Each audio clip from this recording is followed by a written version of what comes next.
Buenos días y bienvenidos a todos y todas. En esta edición del Seminario Internacional de Sistemas Sociales, Redes y Complejidad, se abre un espacio de reflexión y diálogo en torno a la gobernanza ambiental, un campo que articula saberes, actores e instituciones en la toma de decisiones colectivas sobre el medio ambiente. Como señalan las investigaciones recientes, la gobernanza ambiental implica no solo al Estado, sino también empresas privadas, comunidades locales, organizaciones de la sociedad civil, organismos internacionales y el propio conocimiento científico y técnico.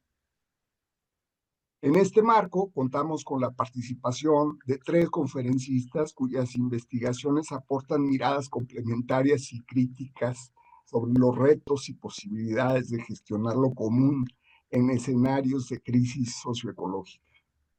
El doctor Marco Billy, por supuesto, representante del claustro académico del Magíster en Análisis Sistémico aplicado a la Sociedad de la Universidad de Chile. El maestro Miguel Allendez, que nos brindará la conferencia Escenarios para la Resiliencia, y el maestro Gabriel Barrantes, que presentará su conferencia Racionalidades y Controversias en la Gobernanza del CORREC de Valparaíso. Las 2 conferencias abren un panorama rico y complejo sobre la gobernanza ambiental, pasando por los procesos de co-construcción de futuros en torno al agua, del maestro Allendez, y o hasta el análisis de las controversias y las racionalidades en la gobernanza climática regional del maestro Barrantes.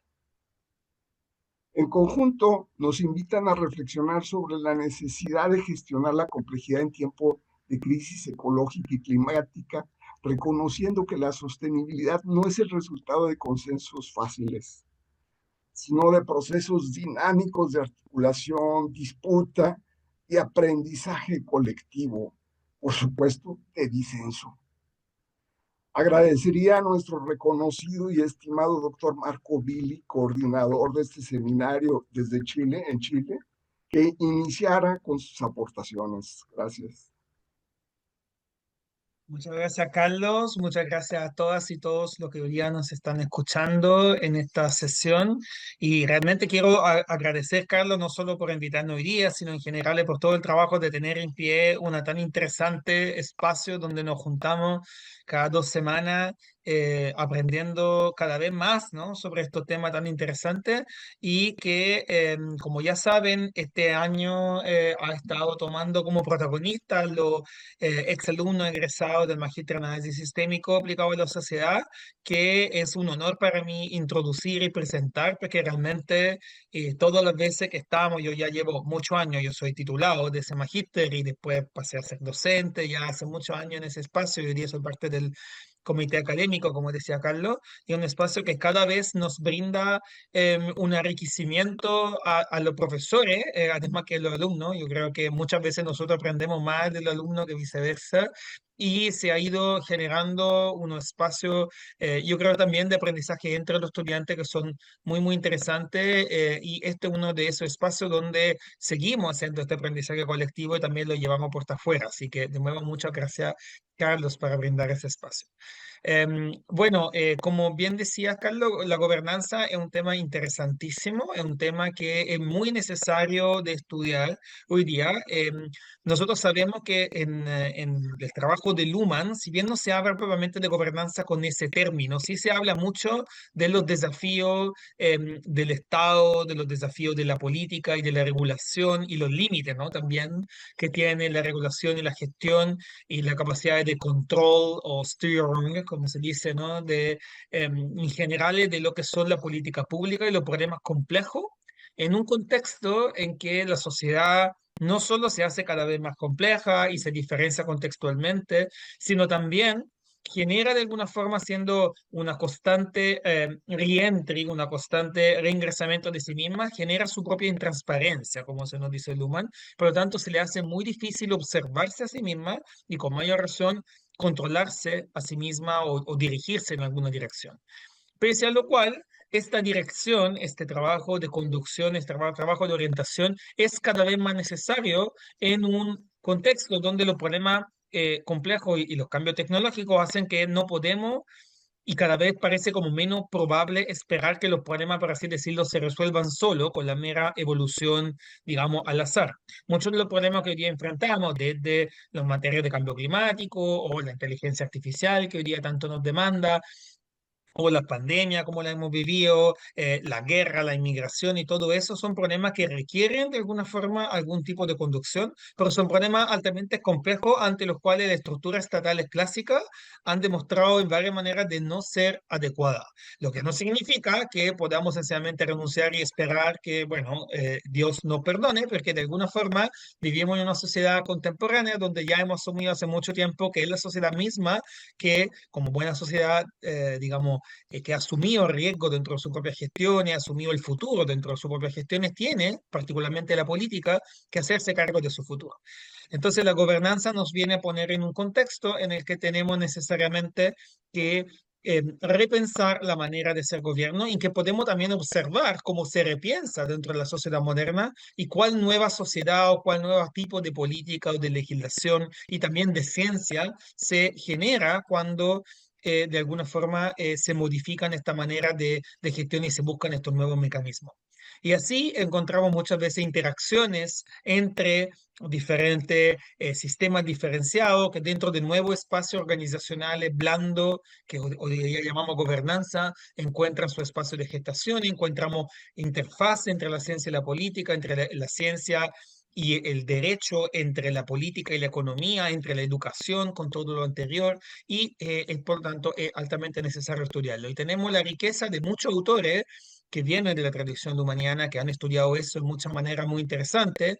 No lo voy a citar aquí porque sería imposible. Algunos de esos sí han pasado por la escuela del Magíster en Análisis Sistémico y hemos de a poco ido enriqueciendo este saber y es muy rico ver cómo las nuevas generaciones lo siguen haciendo con el trabajo que hoy día vamos a estar viendo con Ángel y Gabriel. Y bueno, entonces dos palabras nomás para introducirlo a ellos, antes de dejarle espacio para que nos hablen. Ángel Allende es sociólogo y magíster en análisis sistémico aplicado a la sociedad por la Universidad de Chile. Su interés en la investigación se centra particularmente en las transiciones hacia la sostenibilidad, la relación entre futuro y transformación y todos los problemas de gobernanza que tienen que ver con esta interfase, con esta gestión de estos futuros y de estos procesos de innovación y transición.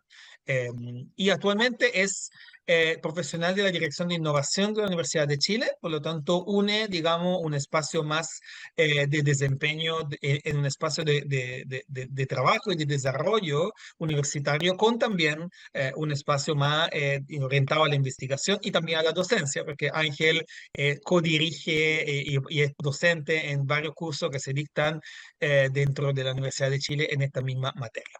Por su parte, Gabriel Barrantes es antropólogo social y es magíster en análisis sistémico aplicado a la sociedad. Sus investigaciones giran en torno al estudio de la gobernanza, particularmente del ámbito del agua, como gobernanza hídrica y gobernanza del cambio climático. Y adicionalmente en el último periodo también gobernanza más de los sistemas agroalimentarios, así como las diferentes respuestas adaptativas que se dan ante los diferentes problemas que se enfrentan en materia de agua, de cambio climático, de escasez hídrica en Chile, con una importante impronta territorial, o sea, mirando bien cómo se articulan en los territorios y en el trabajo entre múltiples actores estas dinámicas.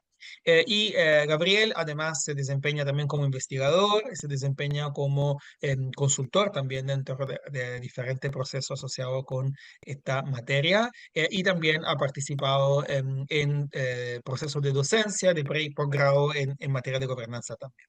Así que le doy la bienvenida tanto a Ángel como a Gabriel y le recuerdo que ahora cada uno de ustedes tendrá más o menos 20-25 minutos para exponer, tras lo cual vamos a tener una sesión de conversación y pregunta. Va a partir Ángel con su exposición y a seguir Gabriel. Así que con eso ya le doy la bienvenida y damos por partida y Ángel, como se dice en inglés, the floor is yours. Muchas gracias, Marco. Voy a compartir pantalla para que ustedes me dicen si se ve bien. Se ve bien, tiene que ponerlo en modalidad presentación. ¿Ahí sí? Ahí sí, perfecto. Ya, súper buena. Yo también voy a tomarme el tiempo para no extenderme demasiado.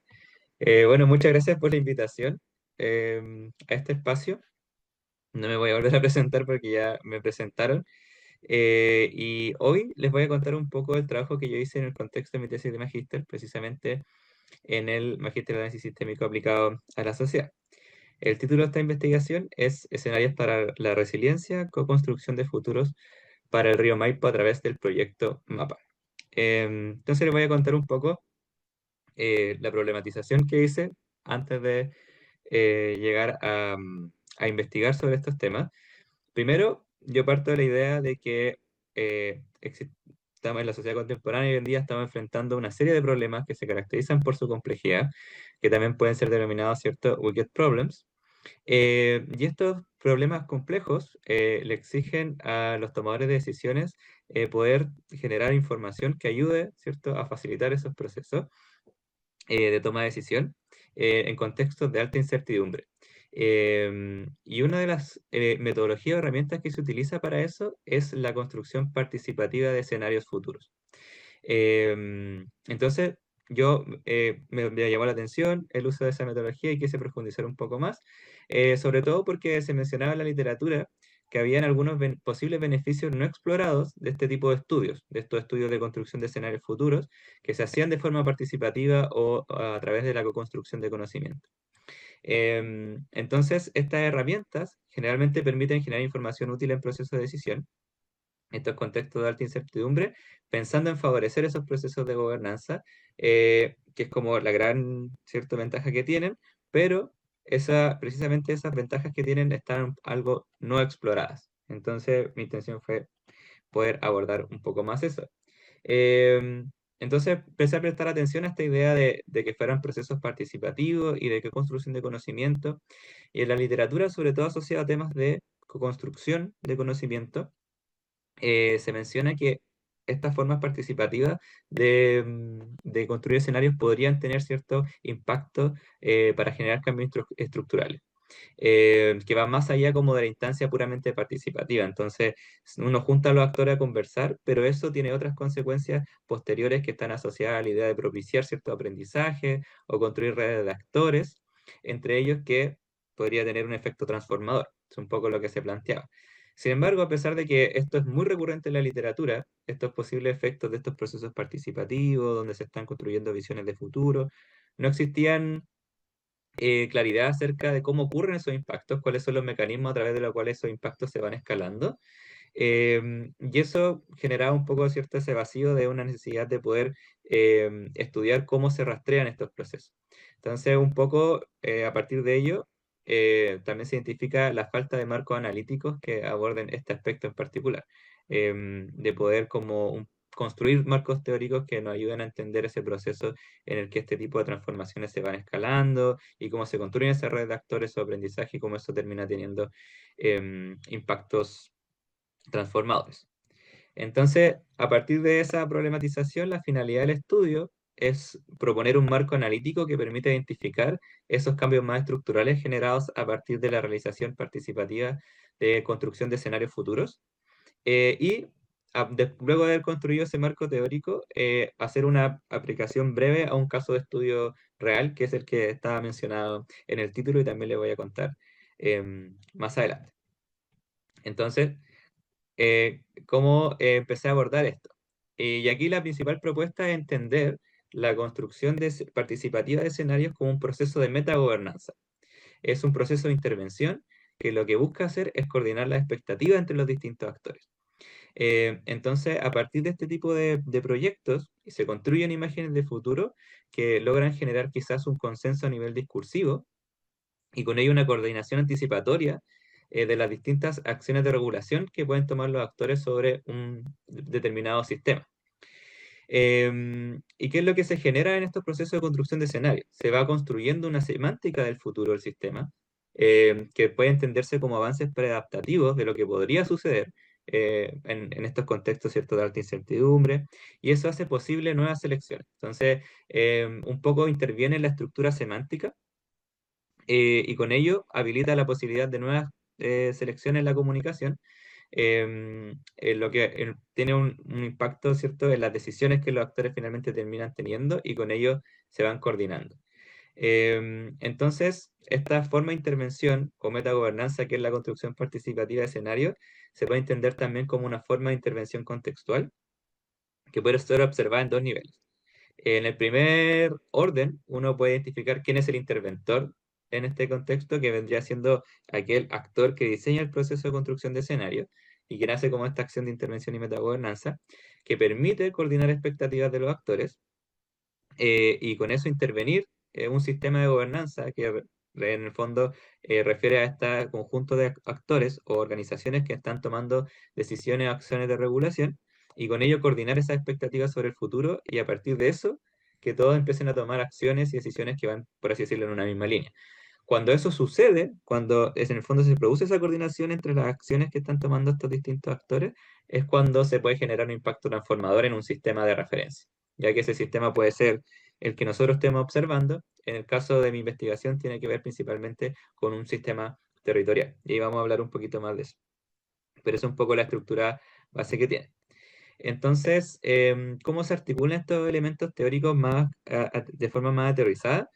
Podemos entender que estas instancias donde se construyen estas semánticas del futuro del sistema, que básicamente cuando se hacen este tipo de proyectos son talleres a los que se invitan representantes de distintas organizaciones, em, estos talleres se transforman en instancias de intervención que son iterativas y en ellas se va construyendo, como se puede ver ahí es la imagen, se va construyendo una semántica del futuro del sistema. Y luego, cuando se genera ese consenso y ese acuerdo, lo que hacen los actores es que llevan esas nuevas imágenes del sistema que se crean, esa nueva semántica del futuro, a sus respectivas organizaciones y irritan sus organizaciones en base a, ¿cierto? Con comunicación, en base a lo que ellos construyeron en esos talleres. Ahí la lógica es que a partir de esa irritación también producen ciertos cambios organizacionales que derivan en cambios en las acciones que toma la organización y eso termina posteriormente impactando el sistema. ¿Ya? El sistema en el que están relacionados o se están articulando, están acoplados a esta organización. Entonces, la forma de operacionalizar este marco, que hablo como esta intervención que está en un primer y un segundo orden, existen varias categorías de análisis que uno podría prestar atención. Por ejemplo, uno podría caracterizar el proceso participativo, viendo, por ejemplo, la calidad que tuvo, si se logró finalmente generar esos consensos, esos acuerdos, apropiación de los resultados de parte de los actores, caracterizar cambios en la red de relaciones de los actores, caracterizar cómo se dieron esos procesos de aprendizaje, caracterizar cuál fue como la imagen de futuro que se construyó y cómo se, en el fondo, manejaron las distintas expectativas sobre el futuro que tenían los distintos actores, cómo se fue construyendo esa semántica del futuro. También uno puede hacer una caracterización de la estructura del sistema de gobernanza, que también es importante tenerlo en cuenta, caracterizar cambios que ocurrieron al interior de las organizaciones, caracterizar cómo se dieron los acoplamientos entre las distintas organizaciones, ¿cierto? Que si algo ocurría en una, eso inmediatamente tenía efecto con otra, porque había un correlato, ¿cierto? En esa semántica del futuro con el cual se tomaban las decisiones al interior. También uno puede caracterizar efectivamente cómo se dio ese cambio en la estructura semántica a partir de la irrupción de estas nuevas ideas. Y también uno puede caracterizar cómo tiene que identificarse estas variables que caractericen cómo cambió ese sistema de referencia. En este caso específico, yo como hablo de un sistema territorial, me basé en la idea de resiliencia. Entonces ahí aparecen listadas algunas de las categorías componentes de la resiliencia y por eso esas son como variables que podrían ayudar a identificar eso. También en el proceso intermedio en el que uno analiza como el paso de una forma de intervención a la otra, uno podría identificar cuáles son las posibilidades de escalamiento de estos cambios a nivel más estructural a partir de la realización de estos talleres que en el fondo eran sistemas interaccionales y cómo tiene un impacto a nivel organizacional y a nivel, ¿cierto?, de un sistema de referencia y caracterizar también los distintos acoplamientos que existen entre estos diferentes niveles de emergencia. Eso también es algo que uno podría prestar atención.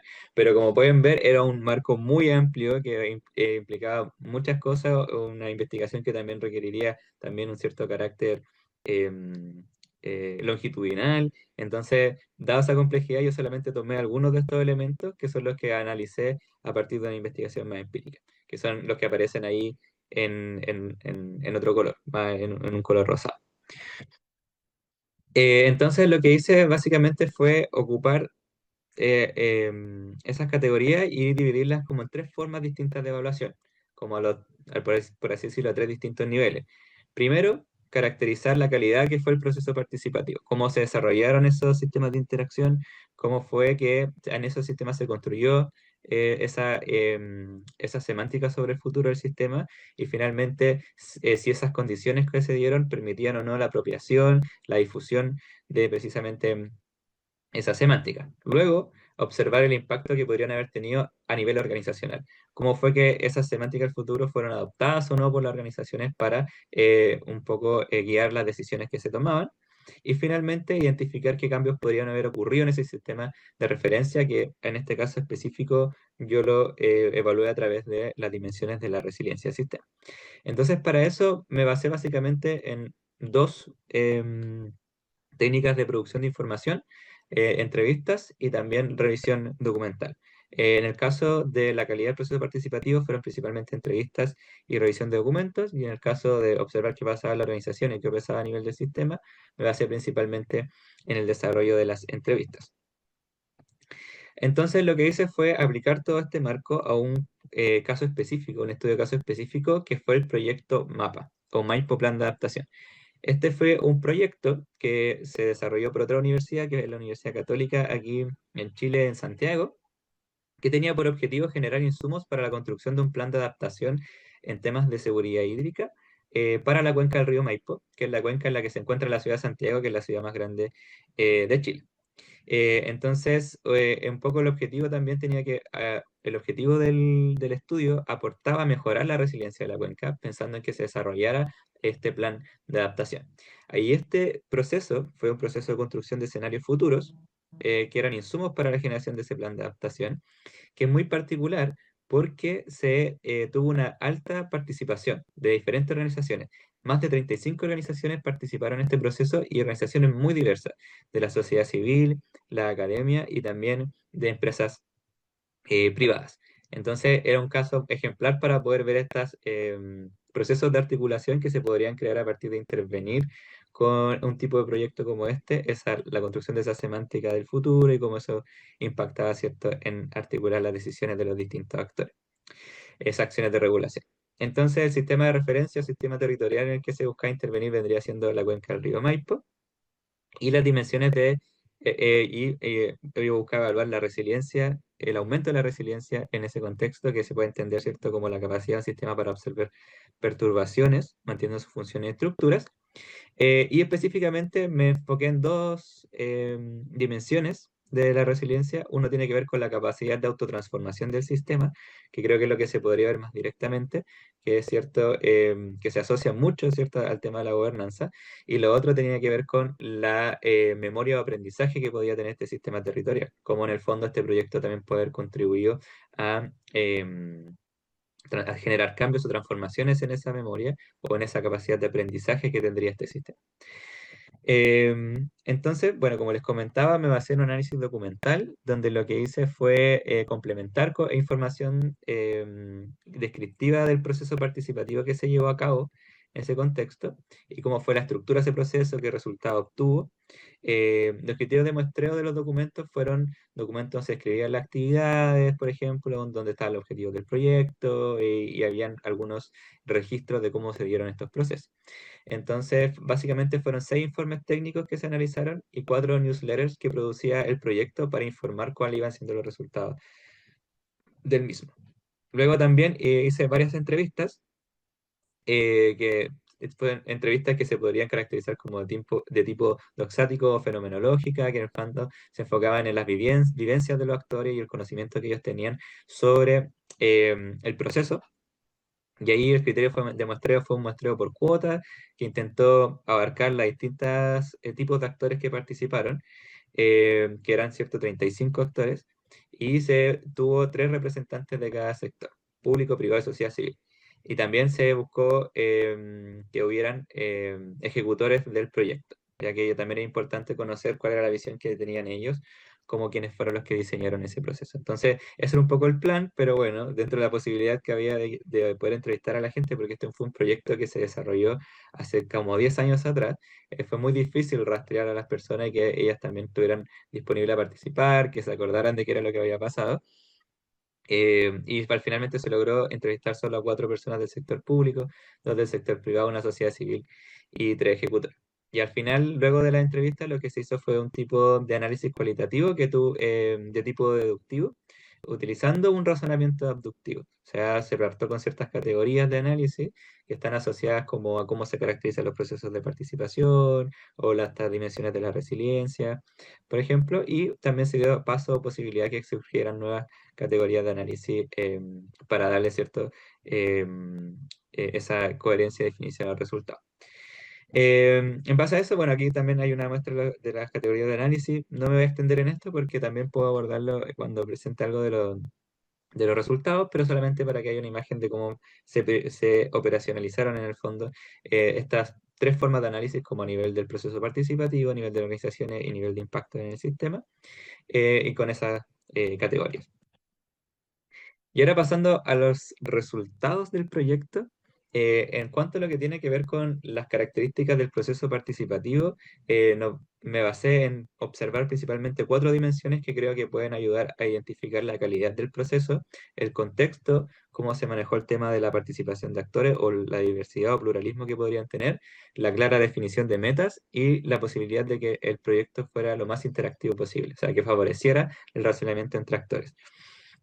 Y lo que se pudo ver es que en el contexto los actores manifestaban que había coherencia de los objetivos del proyecto con lo que ellos consideraban que era clave hacer en el momento, aunque también ellos tenían cierta expectativa de que el proyecto fuera mucho más específico, sentían que el proyecto era muy general en lo que buscaba y ellos sentían que tenían algunas problemáticas que les hubiese gustado que el proyecto la abordara mejor, entonces quizás sentían ahí que había una disonancia entre las necesidades que habían y lo que se estaba buscando construir con el proyecto.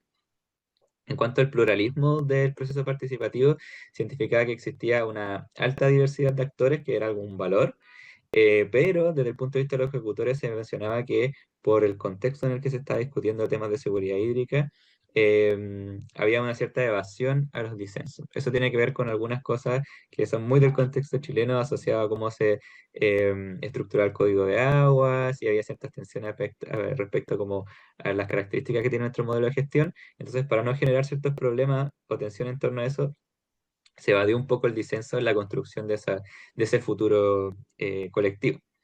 Y que también había un relativo interés de involucramiento. Habían actores que tenían más interés en participar, otros que tenían menos, y ahí, ¿cierto? Desde el punto de vista de los ejecutores, a veces era difícil poder mantener la participación de todos o mantener la diversidad que se buscaba para precisamente construir esa semántica futuro del sistema. Respecto a las metas, los participantes manifestaron que tuvieron o perdieron de vista cuáles eran los resultados del proyecto. Y eso es una falencia clave que quizás tuvo el proyecto, porque mientras las metas sean claras, también eso genera apropiación y mayor difusión, ¿cierto? Esa semántica. También las participaciones de actores a veces fueron diferenciadas, no siempre todos tuvieron la misma instancia, los mismos talleres, algunos se le hicieron entrevistas, otros participaron en talleres específicos, y eso también genera que quizás los resultados del proyecto, que en el fondo es cierto esta visión del sistema de cómo va a cambiar a futuro, no se difundiera de una manera tan ideal. Y finalmente, el punto de vista de lo interactivo, se hicieron 6 talleres que estaban enfocados exclusivamente en la construcción de escenarios futuros, y también se hicieron entrevistas y talleres específicos, como comentaba, que en realidad uno podría decir que es como una participación promedio de este tipo de proyectos. No podríamos decir que ni fue mucha participación ni interactividad entre los actores, ni tampoco que fue algo que tuvo un gran déficit. Entonces, solamente como algunos resultados clave, yo considero que este tema de los objetivos del proyecto versus las expectativas de los actores es un eje clave que puede facilitar la difusión o apropiación de esa semántica. Entonces, muchos de los actores pertenecían al sector público o esperaban que lo que se hiciera en el proyecto tuviera un carácter mucho más vinculante, y esas diferencias entre lo que se esperaba y los objetivos que tuvo el proyecto podría haber tenido una incidencia en que no se difundiera como se esperaba o que tuviera el impacto que esperaba esa construcción de imagen, de la imagen del sistema en el futuro. A nivel de las organizaciones, lo que se puede observar es que hubo una baja existencia de uso y apropiación de los resultados. O sea, podríamos decir que los participantes de estos talleres no fueron capaces de irritar su respectiva organización con esa semántica que se construía en el proyecto, y por lo tanto que no llevó a la organización a que tomara decisiones que estuvieran basadas en esas imágenes del futuro.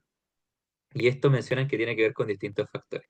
Una de las cosas que menciona es que tiene que ver con los tiempos de la política pública, en el caso de las organizaciones, ¿cierto?, del Estado, donde se menciona que a pesar de que fue interesante el proyecto y algunos consideran que tuvo resultados interesantes, las características de la estructura organizacional eran las que no permitían que permearan una visión más de largo plazo. Y eso es asociado también a la existencia de tiempos de gestión o también normativas de la organización y que esas normativas no favorecían poder adoptar este tipo de resultados para tomar decisiones. Algo que fue muy interesante observar fue que las organizaciones que a su interior tenían una claridad o imágenes del futuro ya construidas sobre el sistema, ellos ya contaban al interior de la organización con una semántica de cómo se iba a comportar en temas de seguridad hídrica, por ejemplo, la cuenca del río Maipo. Para ellos fue mucho más fácil adoptar algunas de las cosas que se construyeron en el proyecto. Entonces ese factor es bien, bien interesante. Y también que había diferentes expectativas entre los distintos actores. Precisamente quizás asociado también como que ya tenían ciertas visiones, ¿no?, sobre lo que podría pasar en el contexto de la cuenca. Finalmente también se observa que puede que sí haya habido un cambio individual, pero no tanto un cambio a nivel organizacional. O sea, muchos de los actores dicen que ellos cambiaron mucho su visión sobre lo que iba a pasar en la cuenca en temas de seguridad hídrica, pero esas no fueron capaces de incidir en su respectiva organización, muy asociado también a las otras barreras que se identificaban. Y lo otro también es que y eso conlleva que hay una baja capacidad de articulación entre lo que fue la instancia participativa y lo que se vio después a nivel organizacional. Entonces, un rescate importante que siento de esta dimensión del impacto de las organizaciones tiene que ver con la existencia de esas barreras organizacionales. O sea, cómo esa estructura organizacional finalmente fue un factor que terminó impidiendo que tuviera una difusión, una aceptación para tomar decisiones, ocupar esa semántica de futuro en la comunicación de las decisiones de la propia organización. Y finalmente, para hablar sobre qué pasaba en términos de impacto del sistema en cuanto a la resiliencia, la dimensión de autoorganización de este sistema territorial se pudo evidenciar que no se observó en realidad que aumentara, por así decirlo, la colaboración o coordinación entre los distintos actores. Y si aumentó no tenía que ver necesariamente con el proyecto, pero sí muchas veces a partir de la experiencia vivida por muchos de los actores. O sea, los resultados del proyecto no fueron los que permitieron cierta coordinación, sino que más bien que otros se hayan conocido.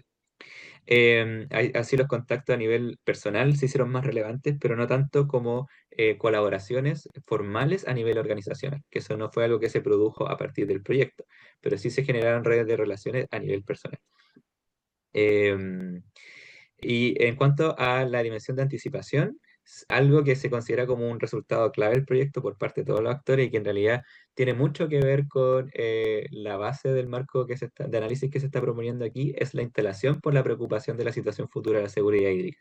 O sea, se podría decir que sí hubo un impacto a nivel discursivo importante, entonces a nivel semántico importante, de que esto era algo relevante, pero no así de las formas en las que era necesario resolver esta situación, que era lo que proponía el proyecto, como medida de adaptación para la cuenca. Entonces, se difundió la idea de que era importante, pero no así las posibles soluciones que podría tener este problema. Y algunos autores también mencionaron que había una dificultad para desarrollar puntos de encuentro en temas que eran muy amplios. Y esto tiene que ver con esas acciones que podrían ser importantes para la adaptación de la cuenca, pero que no se difundieron de igual forma como la preocupación de que era importante la seguridad hídrica, y que tiene que ver quizás con esta idea de que fue muy amplio el proyecto y no permitió centrarse en una sola cosa, en un solo elemento clave que podría haber quedado en esta semántica del futuro que después podría ser utilizada para tomar decisiones por parte de las distintas organizaciones.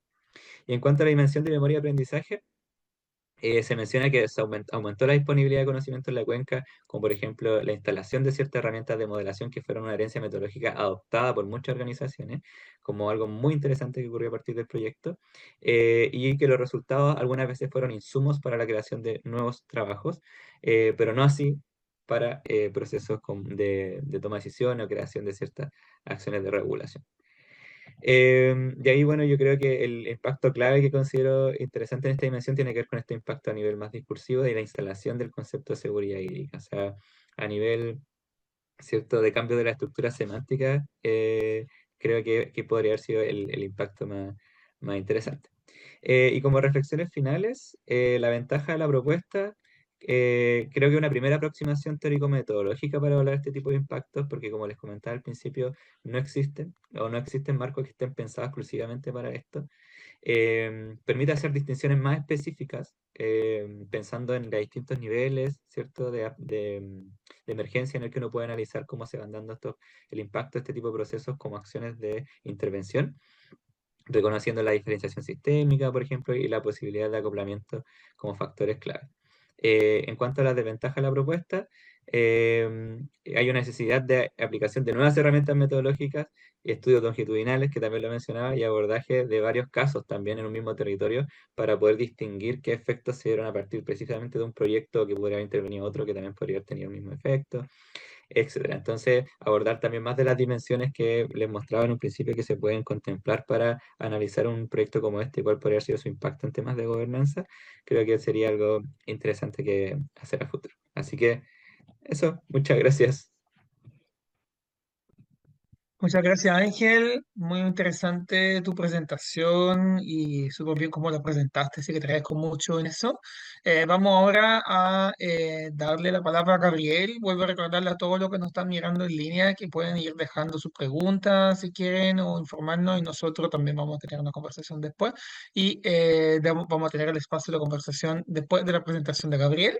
Así que agradezco de nuevo a Ángel por ahora y hablamos en un ratito. Y Gabriel, a ti el espacio.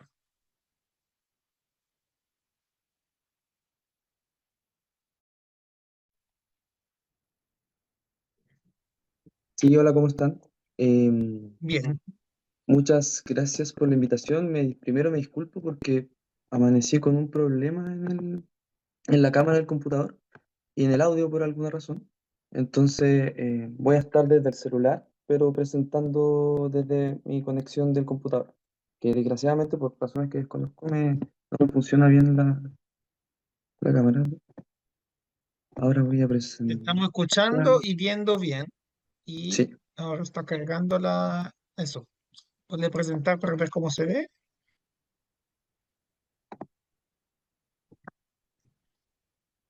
Perfecto. ¿se Todo ve bien. bien? Súper. Sí. Súper, súper, súper. Bueno, nuevamente agradecer la invitación. Creo que es súper interesante como esto de volver un poco a nuestras tesis. En mi caso, creo que es casi un año casi del cual defendí este proyecto que fue para obtener el grado de magíster en análisis sistémico aplicado a la sociedad. El título es Racionalidad y controversia en la gobernanza del Códex de Valparaíso. Y bueno, mis profesores fueron Marco Billy como guía y Ana Yurquiza como co-guía. Solo como un pequeño resumen antes de partir, bueno, la tesis está muy enfocada como en un término más práctico en el sentido de que busca como entender un poco cómo funciona este core a partir de conceptos como racionalidad y controversias y tratando de entender un poco cómo la metagobernanza funciona también como una forma de entender de manera más semántica o de manera más cualitativa el funcionamiento de la gobernanza. Entonces, bueno, primero partir con entender a qué nos referimos con gobernanza climática. Primero entender que es como una forma, un concepto que nos permite observar cosas. Su definición vendría a ser un conjunto de políticas, instrumentos y actores en torno al cual el cambio climático, en cuanto se ordena en torno al cambio climático. En el fondo, lo que busca observar es las relaciones entre los distintos actores en contextos de cambio climático, cómo estos interactúan entre ellos en torno a leyes, información, políticas, acciones.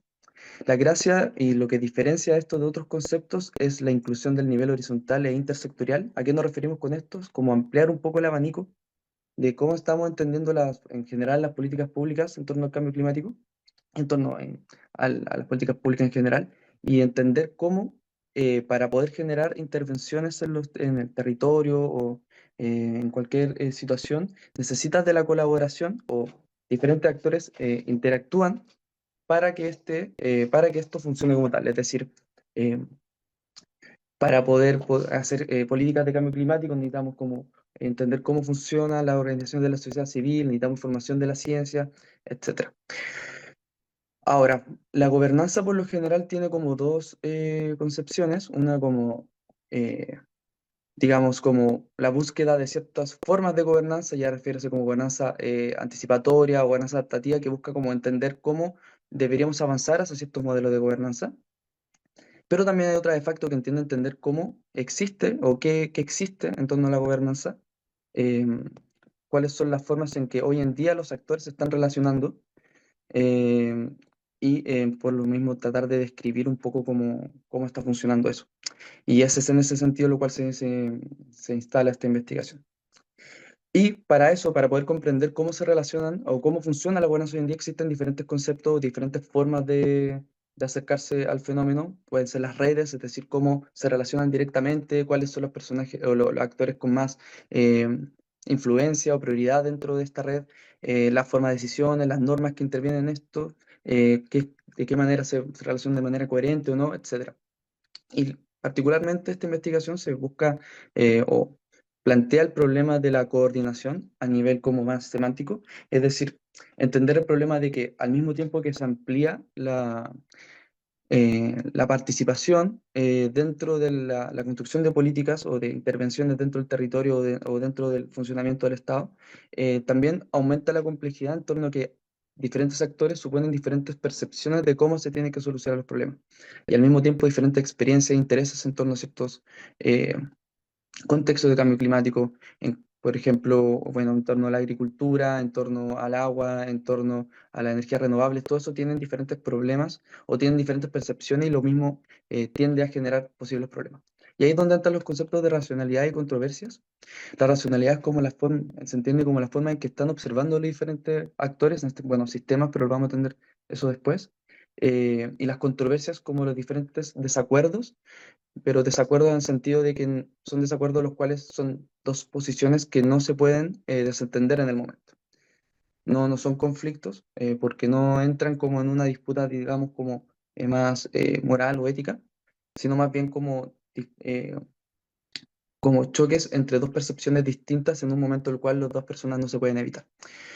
Entonces, por lo mismo, el problema como general que busco abordar en torno a la gobernanza climática es cómo se abordan esas diferencias, cómo se resuelven las diferencias en torno al cambio climático o a las formas de observar el cambio climático y cómo esto se resuelve para poder generar tomas de decisiones, que vendría a ser como uno de los conceptos clave dentro de la gobernanza. Y para eso tomé el caso del COREC de Valparaíso.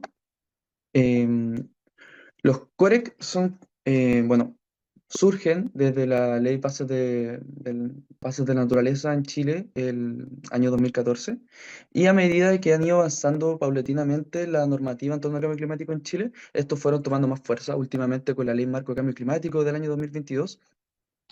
Estos tienen como objetivo facilitar y promover la gestión del cambio climático a través de políticas públicas y a estar encargados de hacer un plan de acción de cambio climático para la región, para sus regiones, en este caso la región de Valparaíso, y apoyar los planes comunales, es decir, como generar un plan de acción de cambio climático regional que pueda influir en los planes de acción de cambio climático comunales.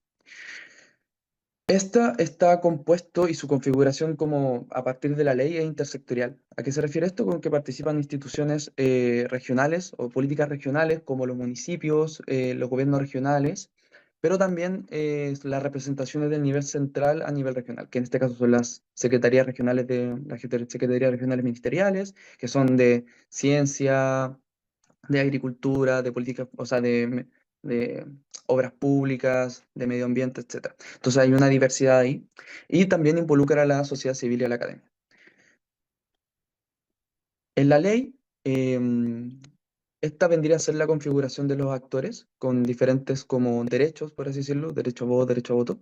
Y bueno, como vemos, es un comité que contiene una diversidad alta de actores, al menos estatales, como busca abarcar todo las diferentes actividades que tienen que ver con el cambio climático. Cada uno de estos, Seremi, Ciencia, Minería, Agricultura, Desarrollo Social, tiene alguna forma de incidencia en torno al cambio climático, tiene políticas de cambio climático, ya que los ministerios están generando planes o porque diferentes temas de cambio climático son involucrados en sus organizaciones y al mismo tiempo también participan municipalidades y sociedad civil. Eso se define la cantidad y posibilidad de que estos participen, se definen los reglamentos que hasta el momento de la investigación no está resuelto. Por lo mismo se integran así como como actores, pero pueden ser 2 o 3 dependiendo del territorio. Entonces, bueno, ¿por qué? Tomando el tema del Comité Regional de Cambio Climático, que entendemos que es un espacio donde se configuran o donde se encuentran diferentes percepciones en torno al cambio climático, ya sea en energía, vivienda, eh, desarrollo social, etcétera, que tienen diferentes enfoques y experiencias en torno al cambio climático, incluyendo sociedad civil y municipalidades. ¿Por qué Valparaíso? Bueno, en Valparaíso, bueno, la zona central de Chile es una de las más afectadas en torno al cambio climático a nivel nacional. Y particularmente Valparaíso es una zona donde han emergido diferentes conflictos en torno al cambio climático, particularmente en torno al agua, en torno a la escasez hídrica, en sectores como la agricultura, la energía, pero al mismo tiempo están sucediendo diferentes transformaciones donde el cambio climático es un actor relevante, como por ejemplo en torno al cambio del uso de suelo, donde la falta de agua para pequeños agricultores ha hecho esto de que eh, sus terrenos se transformen en parcelaciones, en vivienda o que se utilice para parques fotovoltaicos. Entonces, todo eso, que son diferentes como transformaciones que están pasando en el territorio, tienen diferentes perspectivas en cómo se tienen que solucionar o cómo se tienen que abordar en torno a la política pública, particularmente desde las Ceremis o desde el gobierno regional como que están encargados de eso. Por ejemplo, las Ceremis de energía quieren promover como el uso de paneles fotovoltaicos dentro del territorio porque permite como abarcar problemas en torno al uso de energías renovables, pero en cambio la Seremia de Agricultura no le gusta eso porque son terrenos que son agrícolamente muy productivos y que se están perdiendo por la falta de agua. Existe el Ministerio de Obras Públicas que dirige de manera política todo lo que son planes o estrategias de agua. eh, y que están chocando de vez en cuando como con el Ministerio de Medio Ambiente, que busca la conservación de los ecosistemas en torno al agua. Bueno, entendiendo que hay diferentes como formas en que esto se debe solucionar, o formas en que las diferentes políticas de los actores chocan o que entran en controversia, el Códex de Valparaíso se entiende como un espacio en el cual todos esos actores o la diferencia entre los actores se juntan. Y por lo tanto, para poder generar un plan en torno al cambio climático dentro de la región necesitan de alguna forma solucionar o por lo menos entrever cómo se van a abarcar esas diferentes problemáticas para poder generar un plan coherente o para poder generar un plan eh, que solucione o que busque solucionar de alguna forma los diferentes desafíos del cambio climático en la región de Valparaíso. Y eso es eso es lo que le venía diciendo. Por lo tanto, como la idea de esto finalmente era ver cómo o caracterizar la forma en que se están abordando las diferentes o las controversias entre las diferentes racionalidades sobre la gobernanza climática dentro del Código de Valparaíso y qué rendimientos tienen estas formas de abordarlo. La idea era ver qué controversias emergen dentro del COREC y cuáles son los mecanismos en los cuales los actores buscan como salir adelante de estas o poder encontrar mecanismos los cuales como permitan o evitarlas o poder generar formas de pensar común que aborden de manera como general estos problemas y que vayan más allá de estos problemas. Bueno, para eso, para poder entender un poco el problema de la gobernanza y entender cómo se puede abarcar desde una perspectiva más semántica la gobernanza, es decir, desde la racionalidad y la controversia, hay que comprender también primero cómo funciona la gobernanza. Y para eso hay que dar una vuelta de cuáles son los diferentes aportes o cuáles son los diferentes como forma en que la teoría de sistemas está abarcando esto o permite abarcar esto básicamente. Y como lo mencionaba Marco, hay diferentes formas en las cuales la teoría de sistemas se relaciona o habla de alguna forma de gobernanza. Partiendo desde la diferenciación funcional, la emergencia de sistemas parciales y autorreferenciados, cerrados, con sus códigos como son la política, la ciencia, la economía, supone que existen diferentes actores dentro de la sociedad que no necesariamente tienen que tienen prioridad sobre otros. Significa que existen diferentes sistemas que compiten unos con el otro y que se relacionan unos con ellos dentro de la sociedad para poder observar problemas en general que pasan. Por ejemplo, el cambio climático. Esto supone que no existe una racionalidad que prime sobre la otra y que por lo tanto existen diferentes racionalidades que conviven las unas con las otras para poder observar y para poder comprender los problemas que suceden en torno al cambio climático. ¿Cómo entendemos la gobernanza acá? ¿Cómo entendemos la relación entre los diferentes actores? Bueno, está la paradoja, por así decirlo, de la interdependencia, que vendría a ser que la existencia de los diferentes sistemas supone también, o de la autonomía de estos sistemas supone la autonomía del otro. Es decir, que para que exista una política, tiene que existir una economía que lo ayude a resolver los problemas que la política no soluciona o la ciencia. En este caso, por ejemplo, para poder tomar decisiones en torno a evidencia, se necesita la ciencia que solucione los problemas de evidencia. Lo mismo para que exista la economía, tiene que haber el sistema del derecho que suponga la propiedad privada, etcétera. Entonces, las relaciones entre estos diferentes sistemas supone que existen unas relaciones y por lo tanto si existen estructuras o que para poder resolver problemas se necesita la existencia de cada uno de estos actores. Los avances o las propuestas que supone Mascareño en torno como a las estructuras contextuales nos permiten entender cómo emergen estos diferentes comités, estos comités que son como estructuras donde se involucran diferentes actores que no necesariamente responden a la diferenciación funcional, nos ayudan, emergen y nos ayudan a entender cómo se estructuran entre cada uno de estos. Las estructuras contextuales, que son como le decía, como estructuras que van más allá o que están diferenciadas de la diferenciación funcional, se entienden como estructuras de gobernanza ya que involucran a diferentes actores en torno a temas específicos, como es el cambio climático, y esto se puede entender al menos en tres niveles, como en nivel de interacciones, a nivel de estructura y de metagobernanza. Interacciones se refiere como al nivel en lo cual los actores como que se involucran directamente con el territorio. La estructura vendría a ser cómo los diferentes actores se relacionan y la metagobernanza como un nivel semántico, el cual como que emerge en torno a la observación de los actores con respecto al problema de gobernanza. Se vendría a ser una gobernanza de tercer orden, donde operan más que nada los principios, normas y valores que ordenan o que hacen que los actores estén coordinados en torno a un problema en específico. Hay diferentes autores que tratan este problema desde la teoría de sistemas, son Koyman, Lacour y Ardensen, que proponen como la metagobernanza, como una suerte de orientación sistémica. ¿A qué se refiere? Que es como una observación del actor, o sea, la observación de la organización, una autoobservación con respecto al resto, es decir, ¿cuál es mi lugar con respecto al resto y por qué tenemos que seguir funcionando en conjunto? Por lo tanto, es como una semántica en torno al por qué estamos operando como sistema de gobernanza. Como la figura ahí nos permite entender un poco como la diferencia entre las relaciones que están y cómo los actores observan a sí mismos dentro de esto y cuáles son los propósitos y diferentes como características que ordenan esta semántica conjunta.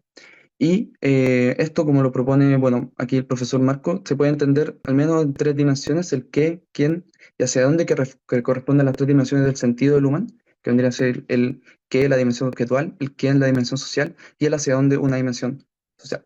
Entonces, la metagobernanza, solo como para resumir, nos permite un poco entender esta dimensión semántica de la gobernanza, donde podemos entender el discurso que ordena la relación entre los diferentes actores y por qué están en conjunto.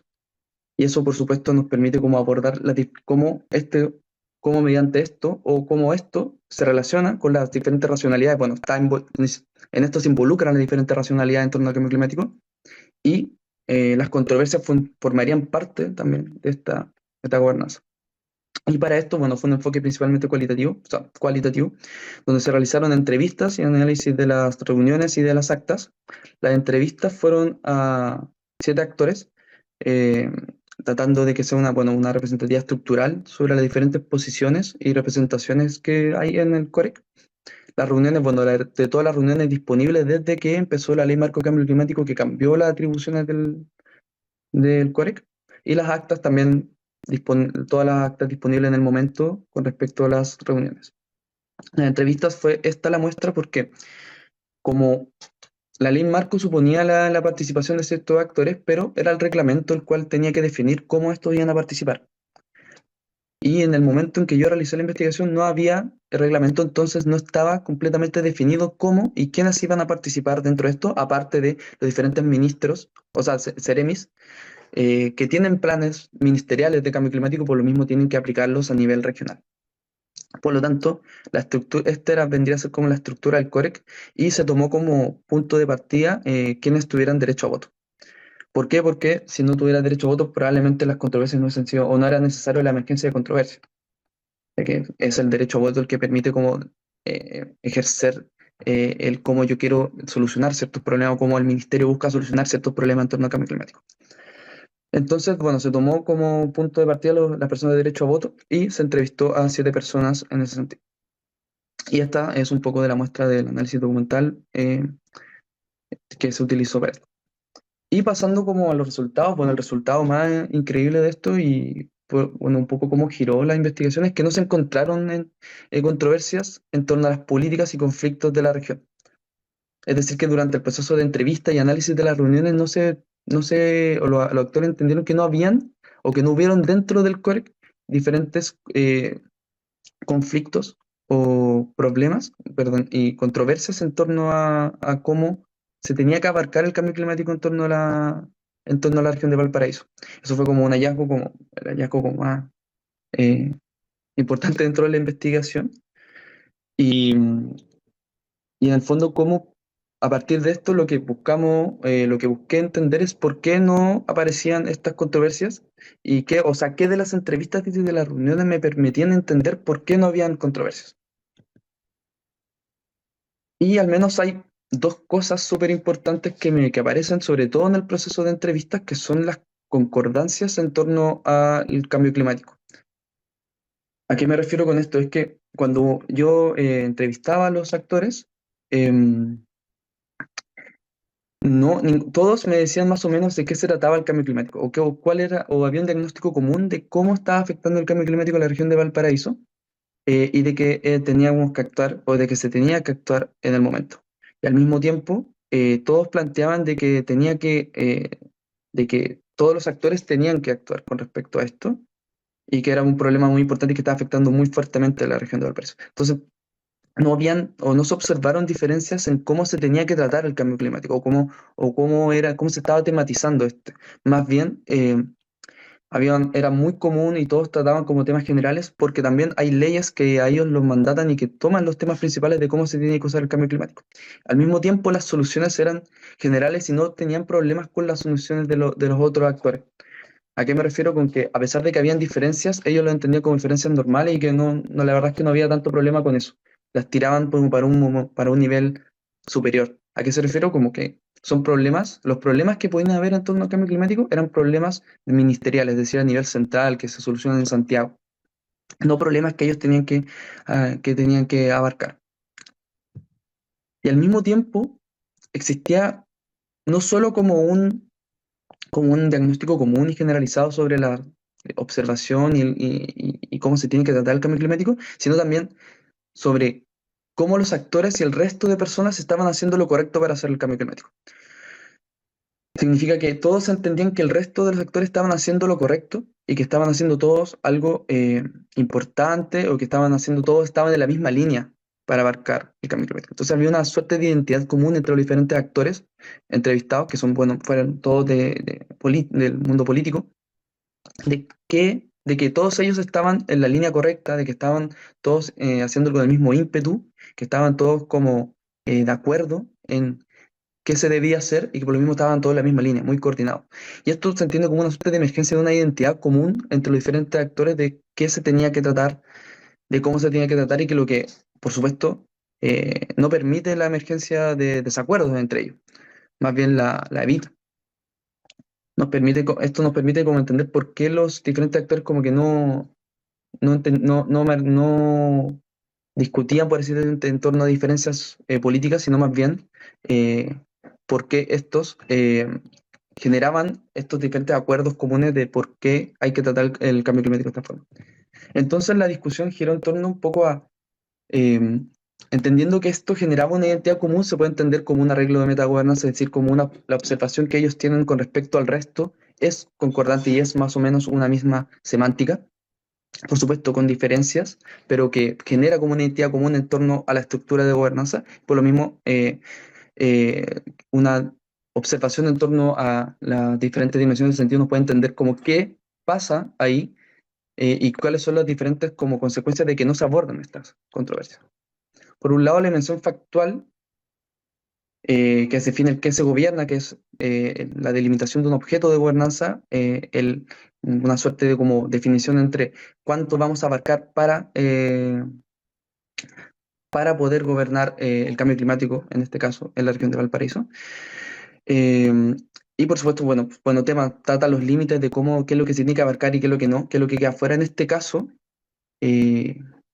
Dentro de lo que se observó en las entrevistas, lo que queda fuera es mucho y lo que abarca es poco. Es decir, el acuerdo sobre cómo se trataba el cambio climático en la región de Valparaíso suponía también un seguimiento de la estructura de política del Estado y que también limitaba mucho el actuar de los entrevistados, que en este caso eran Ceremis. ¿Por qué? Porque ellos lo que tenían que hacer era pasar los planes nacionales de cambio climático, por así decirlo, en sus diferentes carteras, ya sea ciencia, obras públicas, etcétera, pasarlos a un nivel regional y por lo tanto ellos ya tenían más o menos el plan armado, o ya tenían más o menos armado lo que tenían que hacer. Por lo tanto, no había una discusión en torno a qué se debía hacer, sino más bien una discusión en torno a la territorialización de las medidas que ya estaban tomadas. Por lo tanto, la jerarquía ahí funcionó mucho como para poder ordenar claro, ordenar y definir bien ya lo que se está tratando, lo cual evita la emergencia de las otras controversias. Por otro lado, la dimensión social, que se define como el qué se gobierna o quién gobierna y cómo se trata la diversidad de actores, cómo se soluciona en este caso como la diferencia como de visiones y de racionalidad en torno al cambio climático. En este caso, aparte una observación privilegiada del derecho en el sentido de que cada cartera no podía tratar el tema del otro, por lo tanto había un reflejo de la autonomía de cada uno de ellos. Es decir, yo no me voy a involucrar en lo que trata el resto porque ellos tratan lo que tienen que hacer y yo me enfoco en lo mío. Por lo tanto, tampoco podían emerger controversias en ese sentido porque si es que no se coordinan en torno como a problemas comunes, en este caso el uso del suelo, cada uno lo trata de cierta manera, no solo no se soluciona de manera el problema, no se puede solucionar de manera integral el problema, sino también se tratan problemas de manera distinta. Y eso es un poco lo que generaba, ¿no? Como esta autonomización, esta autonomía, la autonomía de cada uno de ellos les permitía ir cada uno por cada carril.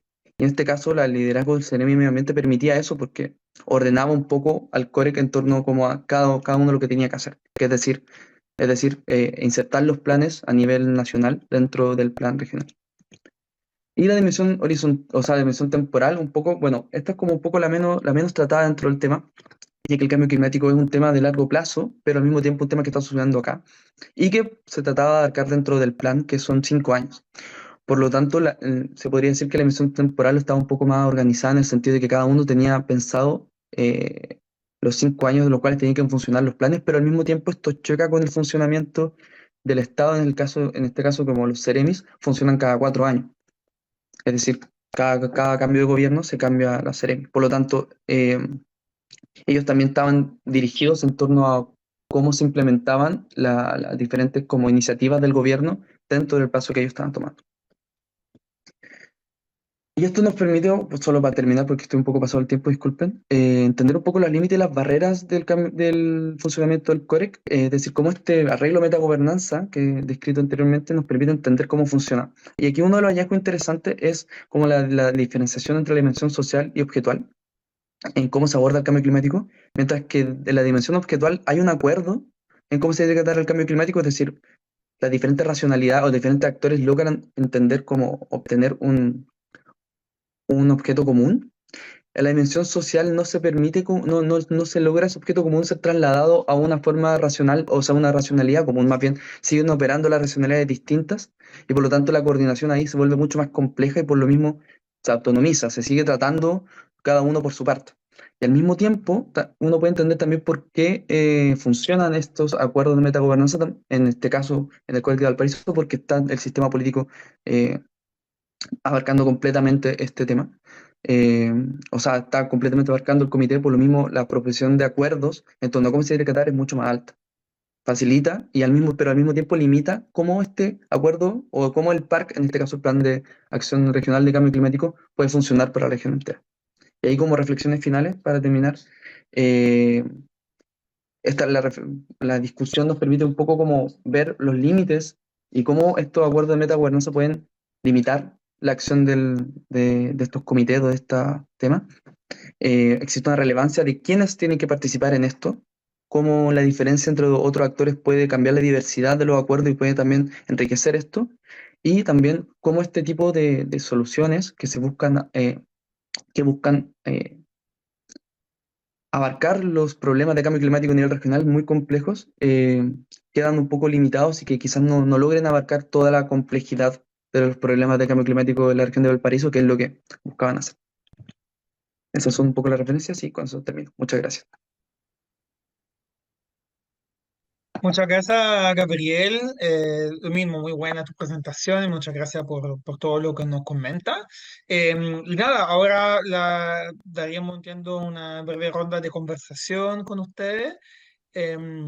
Y quizá me puedo tomar yo, si les parece, la prerrogativa de partir con un par de cosas. Después, Carlos, seguimos contigo y con los demás que nos indiquen. Bueno, de nuevo, muchas gracias por el tema. Lo que presentaron son presentaciones que diversas, que cubren casos distintos, pero que tienen varios elementos en común, ¿ya? Y particularmente un par de cosas en común, una en términos más teóricos y una en términos más prácticos.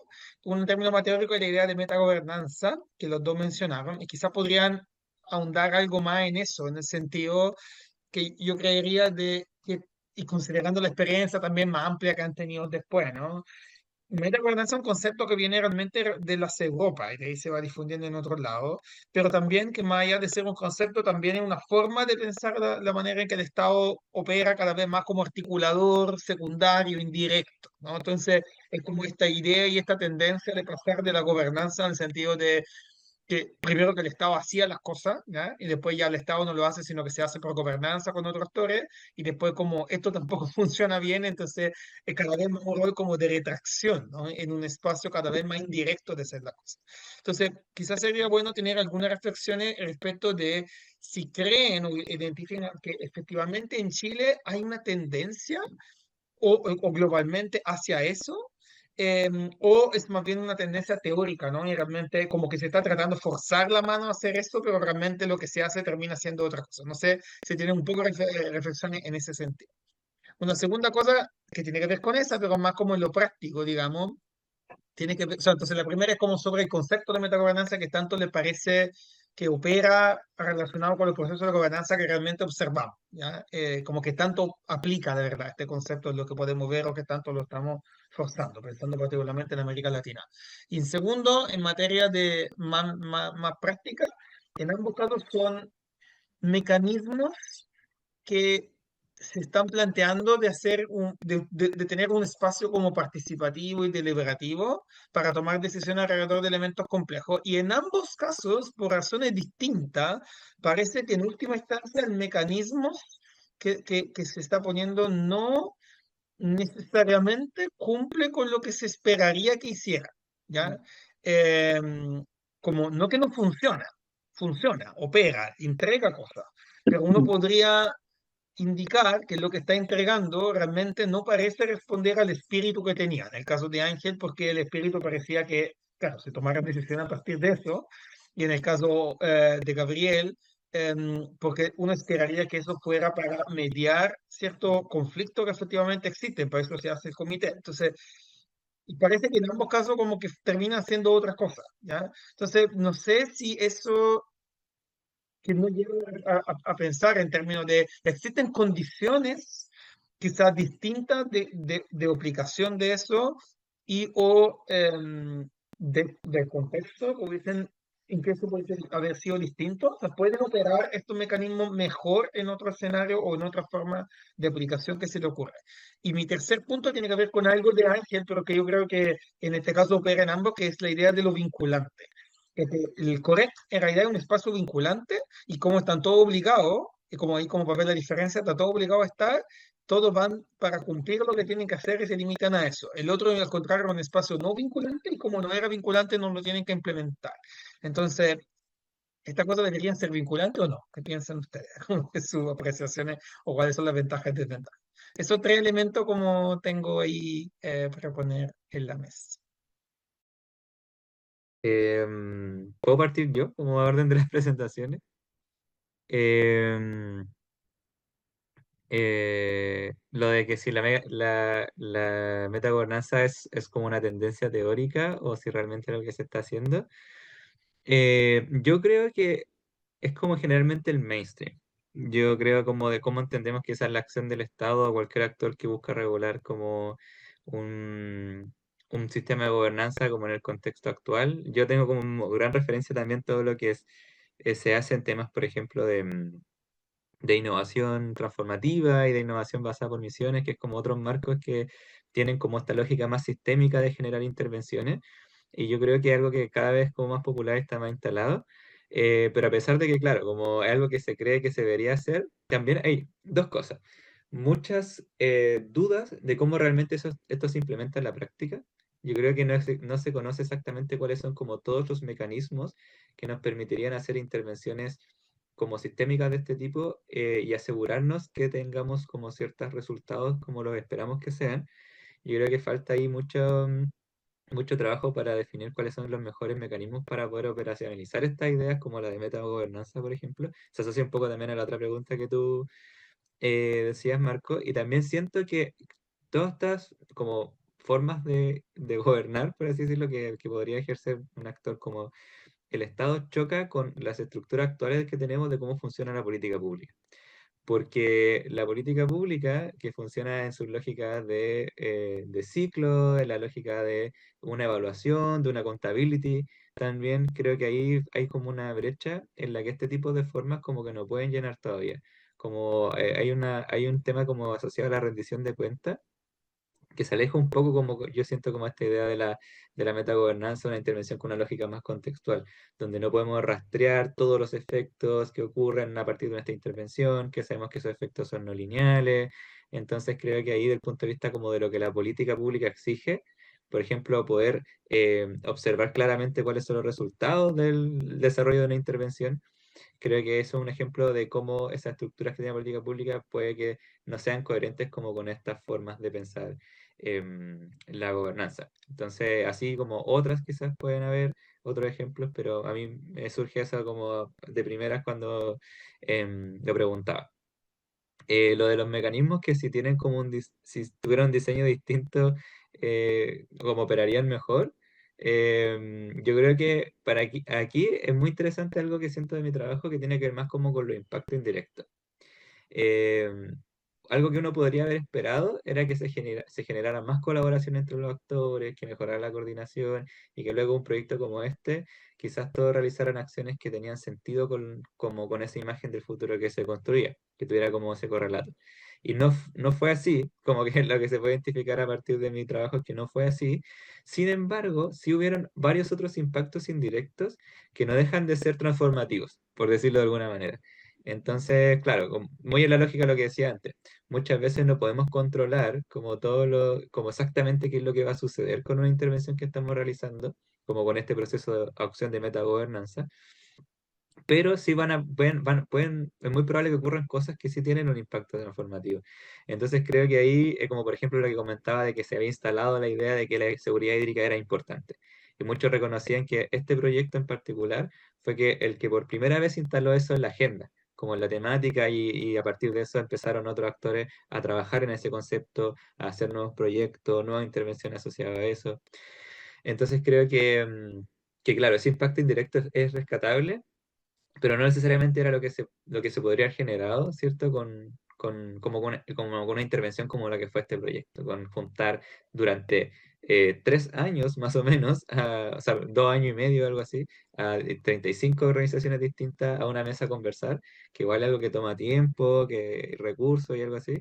Uno podría haber esperado que se generaran más efectos transformadores o en la línea que se esperaba, pero lamentablemente no fue así, pero ahí rescato esta idea del impacto indirecto.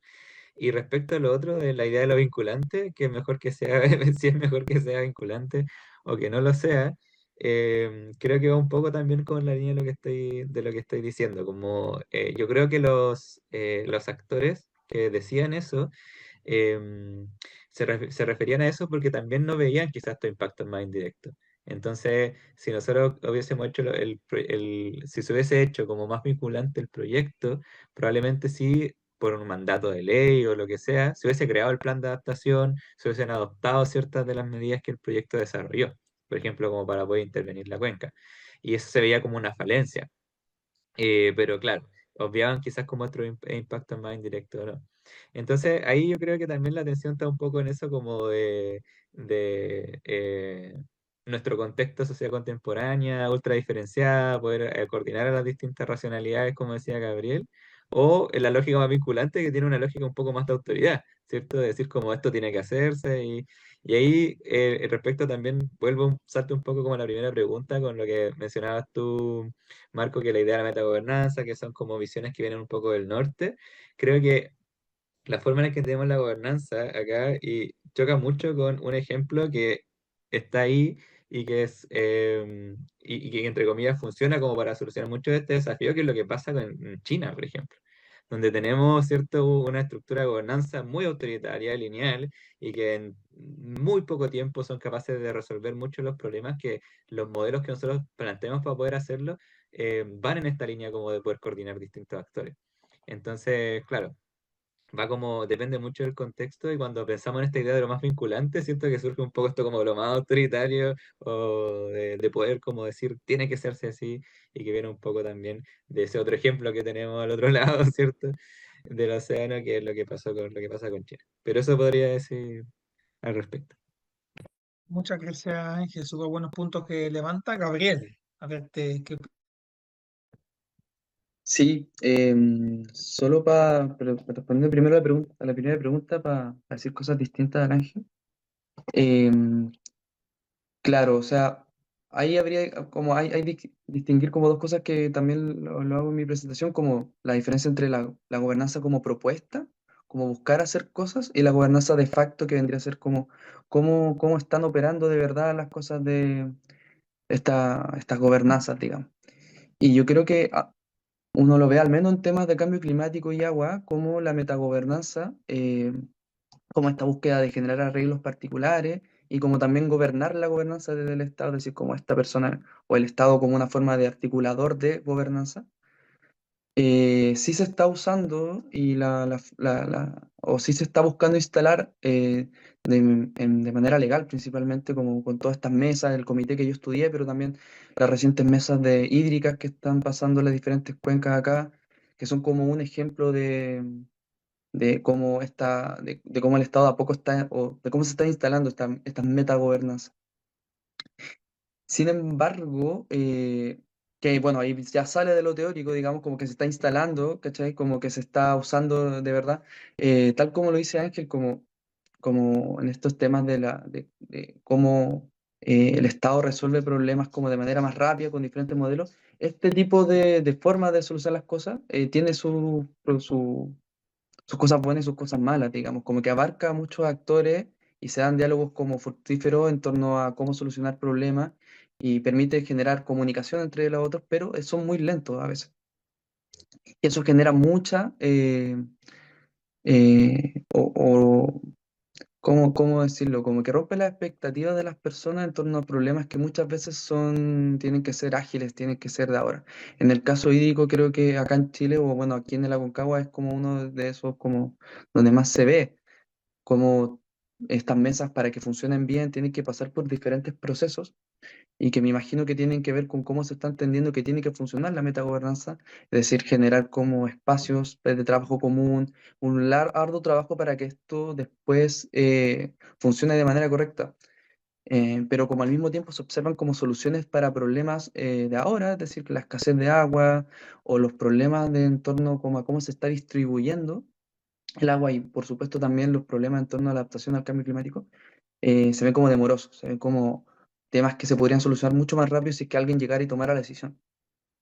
Como, eh, esos son problemas de como tú lo decís, cómo se está pasando de lo teórico a la práctica. Yo creo que sí se está haciendo de diferentes maneras, por supuesto, no va a seguir nunca eh, una manera tal cual se plantea en la teoría, porque aparte la metagobernanza tiene como, creo que también tiene tantas definiciones como la gobernanza, como miles. Eh, entonces, claro, pero se está haciendo y hay que ahí ver como cuáles son sus limitaciones y cuáles son sus desafíos. En torno a cómo se podría hacer de otra forma, yo creo que en el caso mío, yo creo que sí, total. O sea, creo que una de las cosas más interesantes que se abordó como en la investigación es que el hecho de que haya tanto sistema político en un comité intersectorial genera que muchas limitaciones semánticas en torno al cambio climático. Es decir, que se observa de una manera mucho más desde el mundo político y se olvida otras cosas, otros sistemas, por decirlo, que quizás la ciencia o organizaciones de la sociedad civil que son afectados por el cambio climático, que abordan el cambio climático y que no son tomados en cuenta a la hora de hacer soluciones. Y que eso puede perjudicar el funcionamiento y la legitimidad de un plan que es súper importante y que significa también el esfuerzo de muchas personas que buscaron que eso se integre en una ley. Entonces, claro, yo creo que podría ser distinto y quizá hubiese sido mejor, por supuesto nunca está el contrafactual, pero creo que ahí una de las cosas que se pueden aprender es que sí se necesita integrar al menos una diversidad de actores cuando se busca tomar un territorio que es complejo, porque se limita mucho la complejidad de lo que se va a abarcar. Y en este caso, bueno, la última pregunta, perdón, y sobre lo de vinculante, lo vinculante del core que igual es discutible, porque a pesar de que, o sea, no toman decisiones en qué se debería hacer, más bien como que se coordinan, apoyan. eh, sí, yo creo que sobre lo vinculante, ¿cómo decirlo? Podría ser vinculante y de cierta manera lo es, pero no creo que sea bueno, y creo que eso es algo que hemos visto, Marco, que se generen diferentes mesas sobre diferentes temas y que todas sean vinculantes porque se genera la misma descoordinación sobre la cual se busca solucionar la coordinación. Es decir, que si tenemos diferentes mesas que tomen temas distintos como agua, agricultura, cambio climático, él solo está reproduciendo un poco como la misma diferenciación entre los ceremis, en este caso los ministerios, que toman decisiones distintas sobre problemas que son complejos y que son tan articulados. No, eso sería como como porque creo que hay que tener un poco de cuidado con hacer vinculantes todos estos comités. Sin embargo, no hay como una solución, ¿no? Como que la solución tampoco es que un ente como máximo, que en este caso como, qué sé yo, el presidente o el Estado tome decisiones directamente porque es la persona que lo ve todo, en este sentido como que ve la imagen grande, es decir, ve la relación entre el cambio climático, agricultura y agua, en cambio los ministerios no, porque están divididos. Creo que no es la solución que eso lo tome, o sea, que esa persona lo tome o que esa organización lo tome. Pero ahí dejo como la discusión en torno a lo vinculante o qué tan bueno sea que sean vinculantes diferentes mesas. Óptimo, Gabriel, muchas gracias también. Súper interesante también lo que comenta. Carlos, ¿qué opinas tú? A mí me ha parecido impresionante el manejo de estos arreglos de metagobernanza, en el caso de Valparaíso, el COREC que acabas de escribir, Gabriel, me parece extraordinario.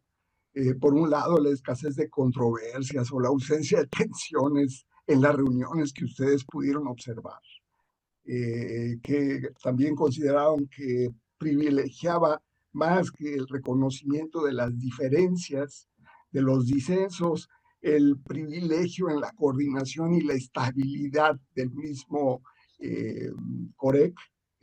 Me parece muy interesante, muy atractiva esa perspectiva, eh, sobre todo porque en cierta manera pues empobrece la discusión y la reflexión sobre contenidos climáticos críticos, pero quizás se orienta a la facilitación práctica, aplicada, exitosa de estos proyectos, ¿no? Que podría ser otra opción y que, bueno, pues debe de estar siempre presente en las autoridades, en la gobernanza pública.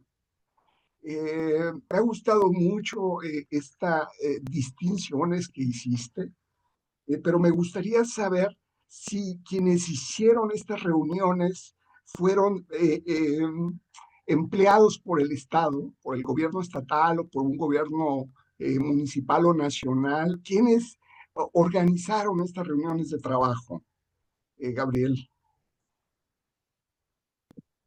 Sí, ahí son diferentes como organizadores, a ver cómo decirlo. Está la ley de marco de cambio climático que establece o que norma el funcionamiento de un COREC, los comités regionales de cambio climático. Y ahí la persona, o sea, la institución encargada de hacerlo son los gobiernos regionales, que no son entidades del Estado como central, sino que son elegidos por las regiones. Sin embargo, la Secretaría Técnica y quien lidera en temas de contenido es el Ceremi de Cambio Climático, o sea, del Ceremi Medio Ambiente, que es parte del Ministerio de Medio Ambiente y que es del Estado Central. Si está el Estado Central que define el Ministerio de Medio Ambiente, y el Ministerio de Medio Ambiente tiene representantes regionales, que son los Ceremis de Medio Ambiente, y que ellos son como las personas encargadas de la ley marco en general, como que ellos son las personas que se manejan con eso. Entonces ahí hay como una disputa, o sea, no una disputa, pero tienen que hablar mucho para poder hacerlo. Pero en el caso, en el caso de Valparaíso, lo que pasaba mucho era que el gobernador regional, la persona electa, no participaba de las reuniones, dejaba una persona encargada, que no era necesariamente la persona que más conocía en torno a problemas de cambio climático. Entonces, la Seremi de Medio Ambiente era la persona que, de facto, en este caso, lideraba y organizaba todo. Gabriel, y en ese mismo sentido, ¿los coordinadores de estas reuniones fueron consultores especializados en estos temas o fueron trabajadores del gobierno, de estas Trabajadores del gobierno. instituciones? Sí, Ok, ok. electos como, en este caso, electos políticamente. O sea, los Ceremis son electos como por temas políticos, bueno, especialistas, pero las decisiones políticas cambian cada 4 años, cada vez que cambia el gobierno. No es a largo plazo. Ese es otro problema también. Bien, bueno, pues muchas gracias, Gabriel.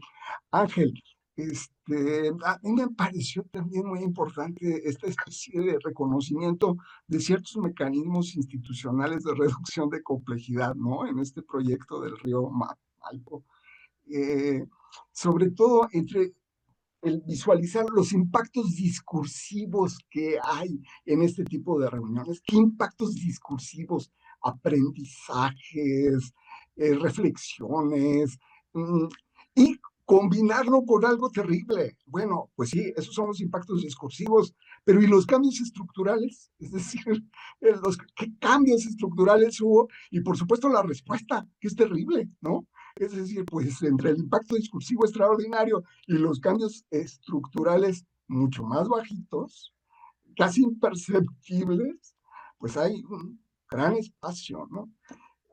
La anticipación de nuevas semánticas, por supuesto que genera actores, genera contextos, genera muchas cosas, pero el problema es que en el corto plazo no, ¿verdad?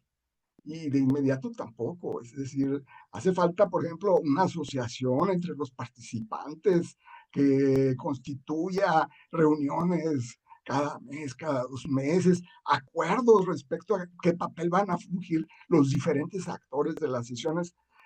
Me parece extraordinario porque se está hablando del futuro del agua, uno de los recursos más importantes en este momento, y se están viendo estas cosas realmente importantes. Impactos discursivos muy interesantes, muy atractivos, muy valiosos. Cambios estructurales, eso es brutal, ¿eh? Eso me pareció un tope fortísimo. ¿Algún comentario que tengas de esto? Sí, de hecho, qué bueno que mencionas, Carlos, como esa dimensión temporal, que yo creo que es muy importante en este contexto, porque, claro, quizás a partir de este tipo de intervenciones se pueden generar esos cambios discursivos, que uno puede rastrear algunas cosas, pero si llegan a tener un efecto como un impacto más estructural, quizás va a ser más en el largo plazo. Y eso que pongo como, vuelvo a mencionar, que este fue un proyecto que se comenzó a ejecutar hace como, duró más o menos 2 años y medio su ejecución, y fue hace 10 años atrás. 10 años atrás. Entonces, también quizás algunos de esos impactos como discursivos también lo estamos observando hoy. Y quizás mucho más a futuro uno podría quizás relacionar algún tipo de impacto más estructural asociado a esos cambios discursivos. O sea, bueno, lo hay, yo creo, hoy en día tenemos mucha más institucionalidad asociada a temas de recursos hídricos en Chile y cosas así. Pero claro, quizás todavía no se ha visto como todo el posible impacto que podría haber tenido. Y lo otro también es que uno podría asociar, es difícil asociar algunas de las cosas que hizo el proyecto que impactaron esos cambios discursivos en también otros cambios estructurales que vemos posteriormente, porque sabemos que hay muchas cosas que están interviniendo, incidiendo, siendo barreras o facilitadores para esos cambios. Y creo que el punto de vista de poder, no sé, evaluar estos procesos de metagobernanza, eso es muy interesante, porque podemos saber, sabemos que tienen ciertos efectos, pero claro, ¿cómo sabemos que efectivamente las intervenciones que estamos haciendo van a generar esos cambios estructurales a 10, 15 o 20 años? Es difícil poder saberlo y poder analizarlo, evaluarlo, diría eso. Oigan, pues muchas felicitaciones a los tres. Marcos, Gabriel, Ángel, extraordinarias exposiciones, extraordinaria presentación la de Marco. A nombre del Seminario Internacional de Sistemas Sociales, Redes y Complejidad, pues agradecerles por tan extraordinarias tesis, trabajos de investigación orientados al análisis de intervenciones. Muchas gracias. Muchas gracias, Carlos. Sí, muchas gracias por la invitación.